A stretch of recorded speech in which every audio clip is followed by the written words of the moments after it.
نعبد و ایاک نستعین۔ سب سے پہلے تو میں تحریک انصاف کے کارکنوں کو مبارک دیتا ہوں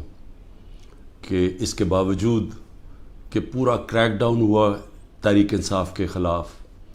تقریباً ساری لیڈرشپ یا جیل میں ہے یا انڈر گراؤنڈ ہے، چھپی ہوئی ہے، اس کے باوجود جس طرح پبلک نکلی اور اس چیز کے اوپر جو کہ ہر مسلمان کو تکلیف دیتی ہے کہ قرآن کی جو بے حرمتی کی گئی سویڈن کے اندر اور آزادی رائے کے آڑ لے کے اس کے پیچھے چھپ کے کی گئی، تو مجھے بڑی خوشی ہوئی کہ ایک زندہ قوم کی طرح اور اپنے کارکنوں کو میں خاص طور پہ کہنا چاہتا ہوں کہ زندہ قومیں نکلتی ہیں حق سچ کے لیے اور انصاف کے لیے، اور مجھے بڑی خوشی ہوئی ہے دیکھ کے کہ ہم نے کم از کم پاکستان سے ایک آواز اٹھی پرامن طریقے سے کہ یہ ہمیں اس چیز نے تکلیف دی ہے اور آپ آزادی رائے کی آڑ لے کے لوگوں کو تکلیف نہیں پہنچا سکتے۔ لیکن دوسری جو بات،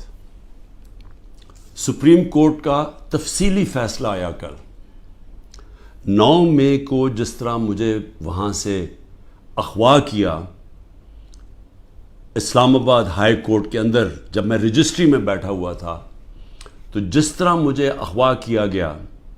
کمانڈو ایکشن میں، سپریم کورٹ کا تفصیلی فیصلہ آیا اور اس میں 2 چیزیں واضح ہو گئی کہ ایک کہ یہ غیر قانونی تھا اور غیر آئینی تھا، جو طریقہ انہوں نے جس طرح مجھے وہاں سے اغوا کیا ہے وہ غیر قانونی بھی تھا اور غیر ہمارے آئین کے خلاف بھی تھا، اور یہ بھی اس میں آیا سپریم کورٹ کے فیصلے میں کہ جب میں چیف جسٹس صاحب کے سامنے پیش ہوا تو پہلی دفعہ مجھے پتہ چلا کہ کیا ہوا، ملک کے اندر توڑ پھوڑ ہوئی، آگ لگی، کتنے بڑے احتجاج ہوئے، مجھے تو کوئی اندازہ ہی نہیں تھا کیونکہ مجھے تو انہوں نے نظر بند کیا ہوا تھا۔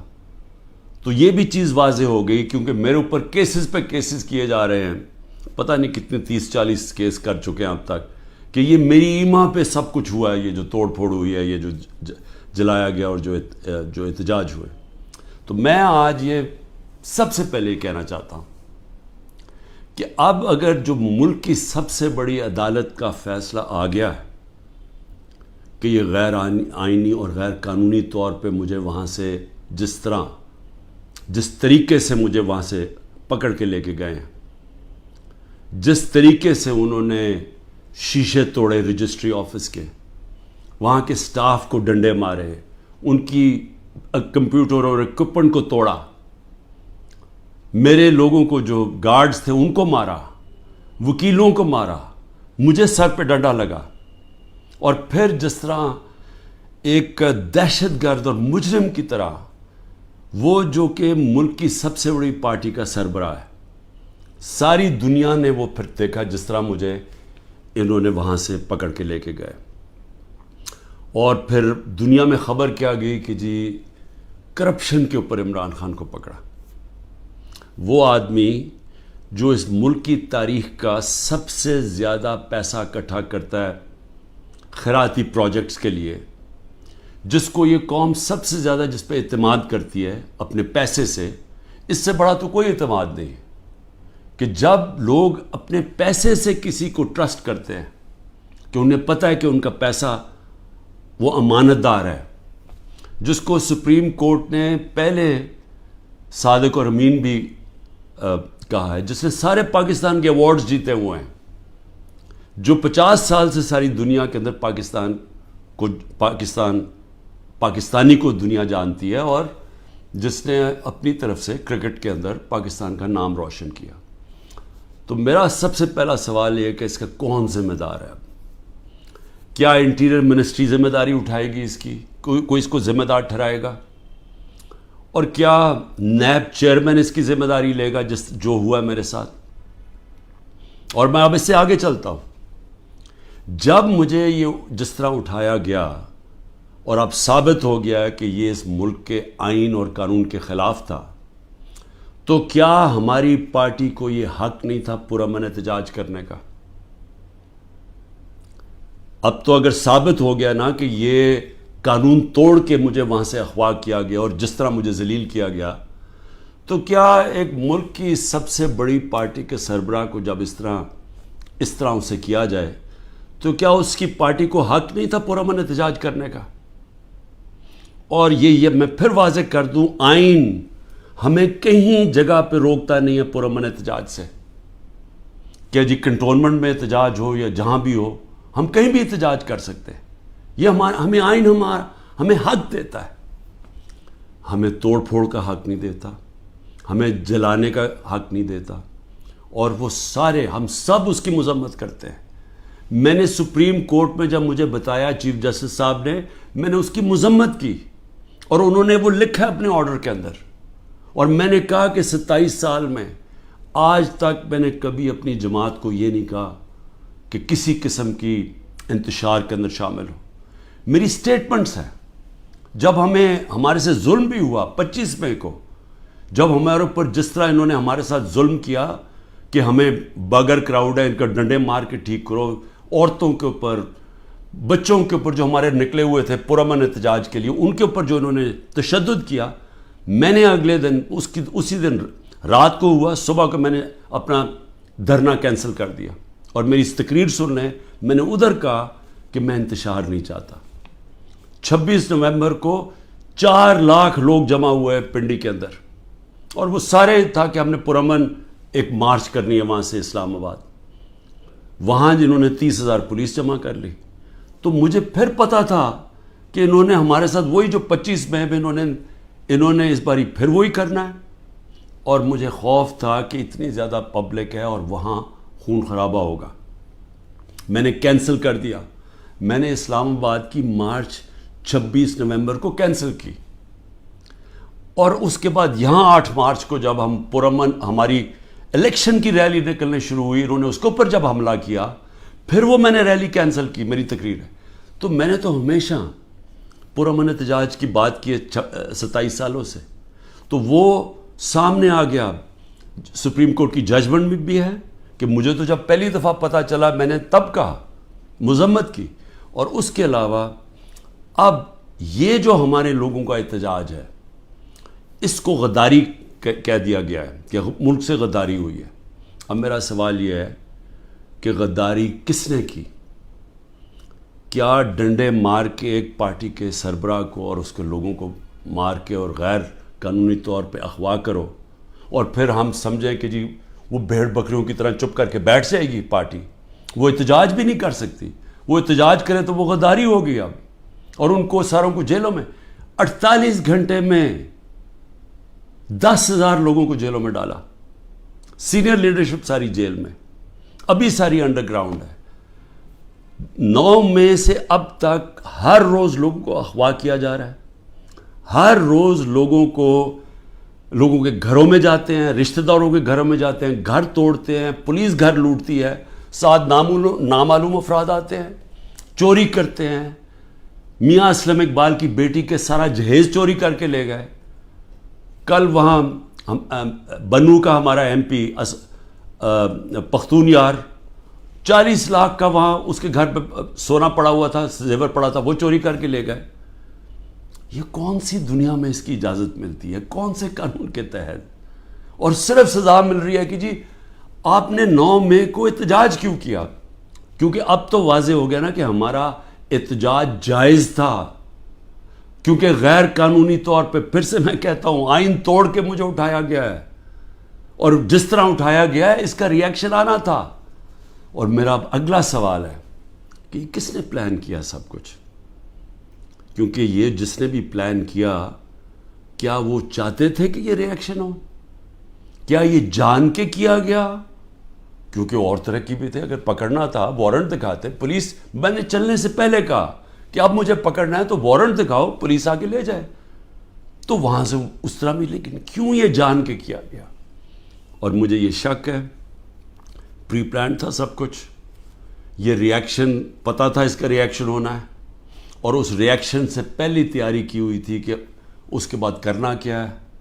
کیسے انہوں نے تحریک انصاف کو کرش کرنا ہے، جو ابھی تک کوششیں ہیں۔ اور پھر ابھی تک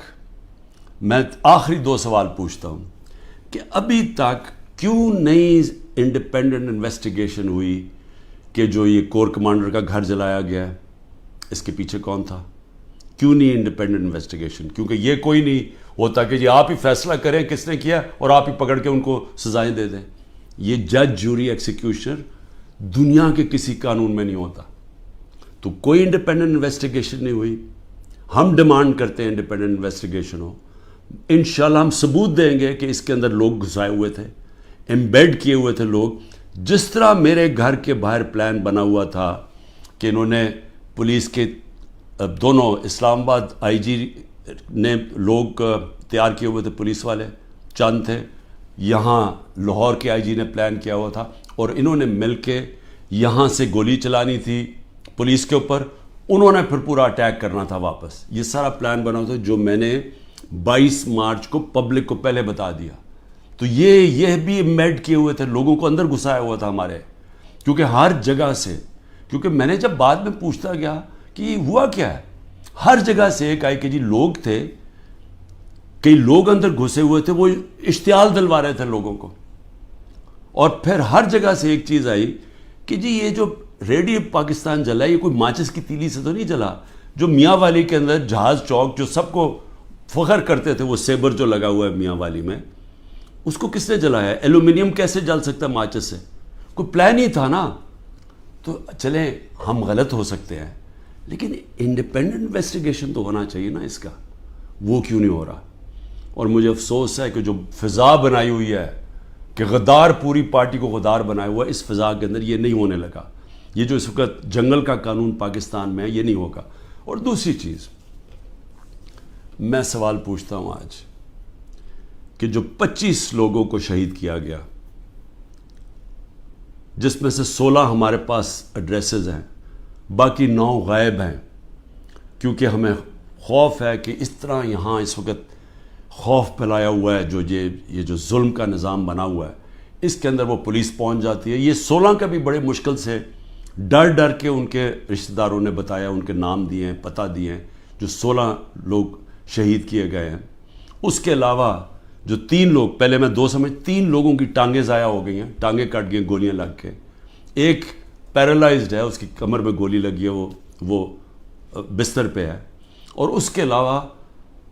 50 سے زیادہ لوگوں کو گولیاں لگی ہیں. اب میں یہ سوال پوچھتا ہوں, یہ کیا پاکستانی نہیں تھے؟ یہ انسان تھے نا, تو انسانوں کے تو حقوق ہوتے ہیں. تو آج ابھی بھی اب ختم ہوا ہے فرانس میں, ایک 17 سال کے ٹین ایجر کو گولی ماری ہے پولیس نے, آگ لگ گئی سارے, 1000 سے زیادہ بلڈنگز اور گاڑیاں جل گئی فرانس میں, کیونکہ ایک انسان کی جان لی تھی فرانس کی پولیس نے. یہاں کوئی فکر ہی نہیں ہے, کوئی انویسٹیگیشن ہی نہیں ہے. سب نہتے تھے, کسی پولیس والے کو, کسی رینجر کو کوئی گولی نہیں لگی. اس کا مطلب یہاں سے تو کوئی فائرنگ نہیں تھی. تو کیا پہلے ایک غیر قانونی اور آئینی غیر آئینی چیز کی جاتی ہے جس کا ریئیکشن ہوتا ہے, پرامن احتجاج ہمارا آئین ہمیں حق دیتا ہے, تو کیوں ان کو ابھی تک انویسٹیگیشن نہیں ہوئی کہ یہ جو لوگ بیچارے نوجوان تھے, ان کے ماں باپ تھے, بیوی بچے تھے, ان کو جو گولیاں ماری گئیں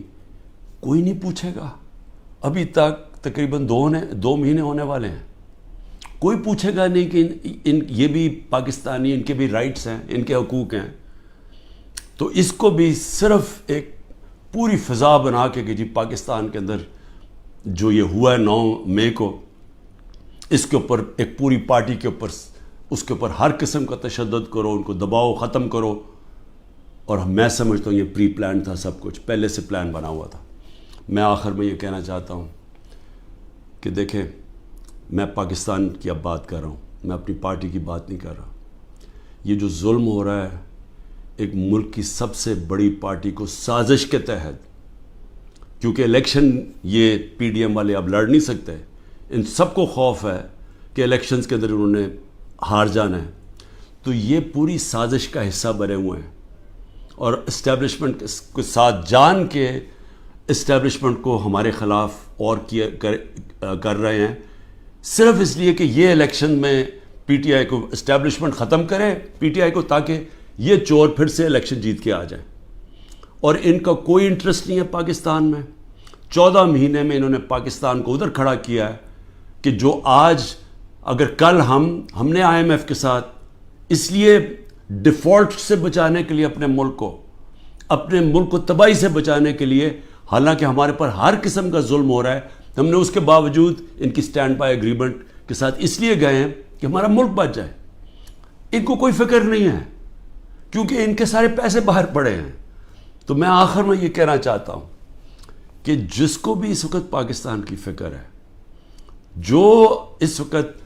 گیلپ کی سروے آئی ہے کہ ہر 5 میں سے 4 پاکستانی کہہ رہے ہیں کہ ہم غلط راستے پہ نکل گئے ہیں، یعنی پاکستانی میجورٹی جو 80% سے زیادہ پاکستانی کہہ رہے ہیں ہم غلط طرف نکل گئے ہیں، اس کے باوجود کوئی راستے میں کوئی کورس کریکشن نہیں ہو رہا، اور ہم صرف اور صرف ایک 1 پوائنٹ ایجنڈے پہ کہ جی کسی طرح PTI کو کرش کرو تو ملک کے مسئلے حل ہو جائیں گے. اور اس سے کس کو فائدہ ہو رہا ہے؟ کون ہیں وہ لوگ جو اس تباہی سے فائدہ اٹھا رہے ہیں؟ وہ میں آپ کو یقین دلاتا ہوں کہ وہ پاکستان کی اکثریت نہیں ہے. یہ تھوڑے سے لوگ ہیں جو قبضہ کر کے بیٹھے ہوئے ہیں وسائل پہ، جو قانون کے اوپر بیٹھے ہوئے ہیں، اور وہ صرف اور صرف چاہتے ہیں کہ ہمارا یہ جو قبضہ یہ برقرار رہے، ملک جائے بہاڑ میں، کیونکہ ان کے پیسے باہر پڑے ہوئے ہیں. پاکستان زندہ باد.